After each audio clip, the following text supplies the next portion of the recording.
से अधिक ग्राम पंचायतें हैं, जिसमें 97,000 से अधिक राजस्व गांव हैं। इन सभी राजस्व गांवों को फोकस करते हुए हम लोगों ने एक प्रयास प्रारंभ किया। पहले से ही हम लोगों ने हर ग्राम पंचायत के लिए और हर मोहल्ले के लिए एक निगरानी समिति गठित की। निगरानी समितियों की देखरेख में आज ये प्रयास किया जा रहा है कि निगरानी समितियां इन 97,000 राजस्व गांवों में स्क्रीनिंग के एक विशेष कार्यक्रम को आगे बढ़ाएं। उनके पास इंफ्रारेड थर्मामीटर, पल्स ऑक्सीमीटर और सैनिटाइजर उपलब्ध कराया गया है और वे लोग वहां पे जाकर के स्क्रीनिंग के एक विशेष कार्यक्रम के साथ लक्षण युक्त या संदिग्ध कोरोना पॉजिटिव मामलों को चिन्हित कर रहे हैं। रैपिड रिस्पांस टीम को उपलब्ध करा रहे हैं। रैपिड रिस्पांस टीम वहां पे जाकर के एंटीजन टेस्ट कर रही है। लेकिन निगरानी समिति को यह भी दायित्व दिया गया है कि वे मेडिकल किट भी उपलब्ध कराएं। मेडिकल किट के बारे में बहुत बार लोगों को कंफ्यूजन होता है। ये कोरोना से संबंधित वे दवाइयां हैं जो विशेषज्ञों ने तय की हैं। क्योंकि मैं अभी मनोहरपुर गांव में गया था, तो जब मैंने एक सज्जन से पूछा, मैंने कहा मेडिकल किट मिला? उन्होंने कहा नहीं, मेडिकल किट तो नहीं मिला, लेकिन दवा जरूर मिली है। तो इसलिए दवा उन्हें उपलब्ध करवाने के लिए बृहद पैमाने पर एक अभियान प्रारंभ किया गया है, जिससे मृत्यु दर न्यूनतम स्तर पर लाने का प्रयास किया जा सके। और उसी दिशा में ये कार्य यहां पर इस समय प्रारंभ हुआ है। ऑक्सीजन की आपूर्ति मुरादाबाद मंडल में हर जनपद में अनवरत बन सके, इसको प्रयास किया जा रहा है। यहां पर पहले से ही 3 ऑक्सीजन प्लांट पहले से थे। 8 नए स्वीकृत किए गए हैं। ये 8 नए जो स्वीकृत किए गए हैं 5 जनपदों के लिए हैं, जिनमें से 3 मुरादाबाद जनपद के लिए स्वीकृत किए गए हैं, जिसमें भारत सरकार में आदरणीय प्रधानमंत्री जी ने पीएम केयर फंड से प्रदेश के 61 जनपदों के लिए ऑक्सीजन प्लांट स्वीकृत किए हैं। इसके अलावा हम लोगों ने राज्य सरकार से भी सीएम केयर फंड से, स्वास्थ्य विभाग और चिकित्सा शिक्षा विभाग की तरफ से भी, और चीनी मिल और गन्ना विभाग के माध्यम से भी, सीएसआर से भी ये लगाए जा रहे हैं। इसके अलावा हर एक जनपद में ये व्यवस्था पहले से बता दी गई है कि 108 की जो एम्बुलेंस हैं, 50 से लेकर 75% तक एम्बुलेंस का उपयोग हम कोविड कार्य के लिए करें। कोविड कार्य में यहां पर इस समय 50% जो 108 की एम्बुलेंस हैं वे लगी हुई हैं, जिनमें से 253 एम्बुलेंस को इस पूरे मंडल में लगाया गया है। और ऑक्सीजन की आपूर्ति यहां पर एयर सेपरेटर यूनिट कुछ जगहों पर है, लेकिन लिक्विड मेडिकल ऑक्सीजन यहां पर ऑक्सीजन एक्सप्रेस के माध्यम से उपलब्ध करवाने का कार्य किया जा रहा है। साथ साथ नजदीक के अन्य क्षेत्रों से भी ऑक्सीजन की आपूर्ति टैंकर के माध्यम से यहां पर उपलब्ध कराई जा रही है।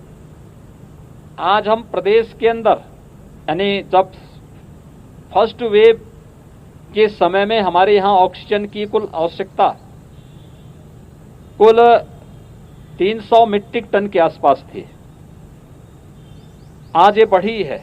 कल हम लोगों ने पूरे प्रदेश के अंदर 1000 मीट्रिक टन से अधिक की लिक्विड मेडिकल ऑक्सीजन की सप्लाई की है। तो बरेली और मुरादाबाद मंडल में भी हम लोग टैंकर के माध्यम से भी और ऑक्सीजन एक्सप्रेस के माध्यम से भी बाहर से मंगा करके ऑक्सीजन की लिक्विड मेडिकल ऑक्सीजन उपलब्ध करवा रहे हैं।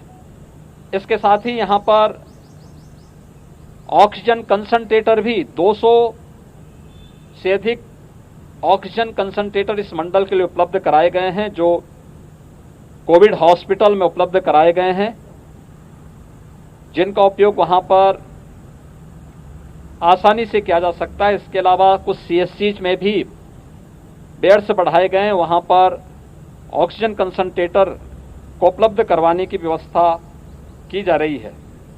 इस समय यहाँ पर निगरानी समितियों की संख्या बढ़ाने के लिए और RRTs की संख्या को बढ़ाने की कार्रवाई हो रही है, और जो एक अभियान चल रहा है, इस अभियान के माध्यम से यहाँ पर हर एक कोविड पॉजिटिव को चिन्हित करना, लक्षण युक्त को भी और संदिग्ध व्यक्ति को चिन्हित करना और फिर RRTs के माध्यम से उसकी जांच करना, इस प्रक्रिया को तेजी के साथ कार्य करने की व्यवस्था की जा रही है। प्रदेश के अंदर हर एक जिला प्रशासन को इस बारे में भी हिदायत दी गई है कि हम इस बात को ध्यान में रखें कि कोविड पॉजिटिव हमारी प्राथमिकता होनी चाहिए। कोविड पॉजिटिव को उपलब्ध स्वास्थ्य की सुविधा तो उपलब्ध हो ही, नॉन कोविड पेशेंट के लिए टेली कंसल्टेशन की सुविधा उपलब्ध हो। इसके अलावा हर एक जनपद में महिला और बच्चों के लिए एक हॉस्पिटल डेडिकेट किया जाए, जहां पे उन्हें सुविधा हो सके और 102 की एम्बुलेंस केवल उन्हीं के लिए उपयोग हो। नॉन कोविड पेशेंट जो हार्ट से जुड़े हुए हार्ट की पेशेंट हैं, कैंसर के हैं, डायलिसिस जिनकी होनी है, उनके लिए भी विशेष ध्यान देने की आवश्यकता है और उनके लिए भी एक हॉस्पिटल हर एक जनपद में डेडिकेट करें, जहां पर उनको लाने की व्यवस्था, एम्बुलेंस से सुरक्षित लाने, इन्फेक्शन से बचाने और उनके उपचार की सुविधा भी हो सके। इन चीज़ों को बढ़ाने की व्यवस्था की गई, यहाँ पर हर एक जनपद में व्यवस्था की गई है। ICCC integrated covid control centre प्रदेश के सभी 75 जनपदों में सक्रिय है, कार्य कर रहा है। मुरादाबाद में तो यहाँ पे इन्होंने 25 सीटर बनाया है, राउंड तक लोग वहाँ पे 25-25 लोग अलग अलग ड्यूटी पे कार्य कर रहे हैं। हर एक जनपद से कहा गया है कि वे इसी तर्ज पर अपने यहाँ नंबर बढ़ाकर, टेलीफोन नंबर बढ़ा करके और अलग अलग कार्य अलग अलग व्यक्ति को दें, क्योंकि इसमें हर एक कार्य की अपनी जिम्मेदारी है। होम आइसोलेशन से कौन संवाद बना रहा है, उन्हें टेली कंसल्टेशन की सुविधा देने की व्यवस्था, उन्हें मेडिकल किट उपलब्ध हुआ है कि नहीं हुआ इसको क्रॉस चेकिंग की व्यवस्था।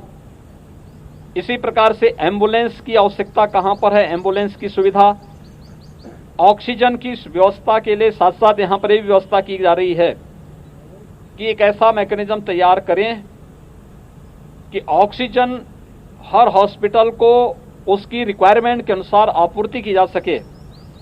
लेकिन बहुत सारे पेशेंट ऐसे हैं जो होम आइसोलेशन में है और उनको ऑक्सीजन की आवश्यकता है। उन लोगों के लिए भी हम ऑक्सीजन सिलेंडर उपलब्ध करवाने की एक व्यवस्था तय कर सकें, इसके बारे में भी ये व्यवस्था यहां पर की जा रही है। वैक्सीनेशन का कार्यक्रम पूरे प्रदेश के अंदर सफलतापूर्वक आगे बढ़ रहा है। अब तक हम लोगों ने 45 प्लस के 1,35,00,000 से अधिक लोगों को वैक्सीन उपलब्ध करवाया है और 18 प्लस को भी प्रदेश के अंदर 1 मई से वैक्सीन देना प्रारंभ किया गया है, जो संख्या 1 लाख क्रॉस कर चुकी है। मुझे बताते हुए प्रसन्नता है कि मुरादाबाद मंडल में हम लोग मंडे से यहां पर मुरादाबाद जनपद के अंदर वैक्सीनेशन के कार्यक्रम को 18 प्लस के लिए भी वैक्सीनेशन के कार्यक्रम को आगे बढ़ाने का कार्य किया जा रहा है, जिससे हम फेज वाइज हर एक व्यक्ति को 18 प्लस से जुड़े हुए हर एक व्यक्ति को वैक्सीन दे सकें। मेरी अपील होगी, वैक्सीन लेने वाला व्यक्ति कुछ सावधानी जरूर रखें। एक, वैक्सीन पूरी तरह सुरक्षित है, किसी भी प्रकार के बहकावे और अफवाह में ना आए। दूसरा, हम इस बात को जरूर ध्यान दें कि अगर किसी को फीवर है तो वह उस दिन वैक्सीन न ले। तीसरा, जिन्हें तत्काल कोविड हुआ है और उनकी रिपोर्ट नेगेटिव आ चुकी है तो कम से कम 1 महीने के बाद ही वे वैक्सीन लेने के लिए जाएं। चौथा, ऑनलाइन रजिस्ट्रेशन करवाएं, भीड़ न लगाएं। वैक्सीन कीमती है और हर एक व्यक्ति तक पहुंच जाए, इसके लिए हर एक सेंटर में उतने ही लोगों को बुलाने के लिए कहा जा रहा है जितने लोगों को आप उतनी वैक्सीन दे सकें और हम जीरो वेस्टेज पे पहुंच सकें। और मुरादाबाद जनपद में सोमवार से 18 प्लस के लिए भी वैक्सीन उपलब्ध होगा, यानी 18 से लेकर के ऊपर के सभी लोगों को वैक्सीन की कार्रवाई यहां पर प्रारंभ हो जाएगी और इसके बाद सफलतापूर्वक इन कार्यक्रमों को आगे बढ़ाते हुए शेष अन्य जनपदों को भी हम इसी क्रम में आगे बढ़ाने का काम करेंगे। कोरोना के खिलाफ इस लड़ाई में मेरा आप सबसे भी आग्रह होगा कि हम लोगों को जितना जागरूक कर सकें, जितना, क्योंकि ये महामारी है, उपचार से महत्वपूर्ण बचाव और बचाव के उपायों के बारे में जितना जागरूक कर पाएंगे उतना ही अधिक हम लोगों को सकुशल रखने में सफल हो पाएंगे और न केवल व्यक्ति के जीवन को बल्कि उसकी जीविका को भी बचाने का कार्य करने में सफल हो पाएंगे। बहुत बहुत धन्यवाद जी।